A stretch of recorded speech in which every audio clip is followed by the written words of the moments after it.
মজুদ কেউ অবৈধভাবে যদি করেন, অবৈধ দুই তিন প্রকার হতে পারে। এক হতে পারে লাইসেন্স যদি তার না থাকে, অবৈধ হতে পারে। এটাকে ধরার অধিকার আপনার আছে, আইনত অধিকার না, আপনার আইনত দায়িত্ব আপনার ধরার। আমরা বিদেশ থেকে চাল আমদানি এখন এই বছর শুরু করিনি, করবো সহসাই। সবটা চালে কিন্তু স্থানীয়ভাবে সংগৃহীত। তা আমাদের এখান থেকে সংগৃহীত, তা এখন ভালোটা মন্দটা সবটাই আমাদের খেতে হবে কিন্তু ইয়ে করে। তো তার মধ্যে যাতে মানে খারাপ চাল যাতে বিতরণ করা না হয়, পচা চাল বা দুর্গন্ধযুক্ত চাল দরকার হলে আমরা বিনষ্ট করবো, বা খাদ্য ডিপার্টমেন্টের যে নিয়ম আছে সেই নিয়ম অনুসারে হিউম্যান কনজাম্পশনের জন্য আনফিট কোনো খাদ্য কিন্তু দেওয়া হবে না। আমার মনে হয় গত বেশ কিছুদিন পর্যন্ত চালের দাম স্থিতিশীল আছে, চালের দাম স্থিতিশীল আছে। এখানে বেড়েছিল এক পর্যায়ে, কিন্তু বর্তমানে আমরা যেমনভাবে আমাদের তরফে যতটা সামর্থ্য আছে, আমরা মার্কেট স্থিতিশীল করার দুই তিনটা ইয়ে আছে।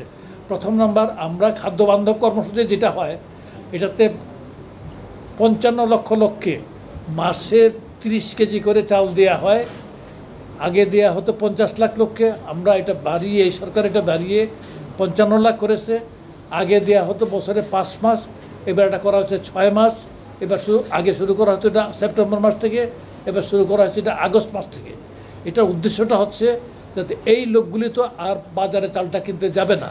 এতে কথা যে বাজারে সরবরাহটা বাড়লো, এতে দামের উপর ইম্প্যাক্ট পড়বে। আমরা যতটুকু লক্ষ্য করছি যে ইম্প্যাক্টটা পড়েছে, তবে দামটা আরও কমলে আমিও খুশি হতাম, আপনিও খুশি হতেন। কিন্তু দয়া করে আপনারা কিন্তু যারা চাল উৎপাদন করে তাদের সাথে আপনি আলোচনা করে দেখবেন যে তারা কিন্তু চালের, তার মধ্যে কিন্তু আক্ষেপ আছে, তারা কিন্তু চালের ন্যায্য মূল্য পাচ্ছে না বলে তাদের মধ্যে অভিযোগ আছে। তার মধ্যে আমরা কিন্তু গত বড় মৌসুমে 4 টাকা বাড়িয়েছি, আগের পর থেকে 4 টাকা বাড়িয়েছি দাম।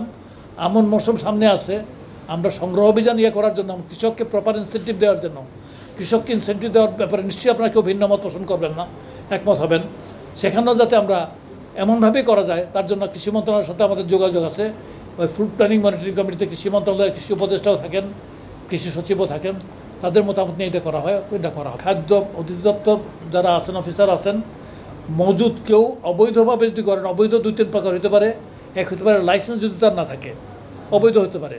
এটাকে ধরার অধিকার আপনার আছে, আইনত অধিকার না, আপনার আইনত দায়িত্ব আপনার ধরার।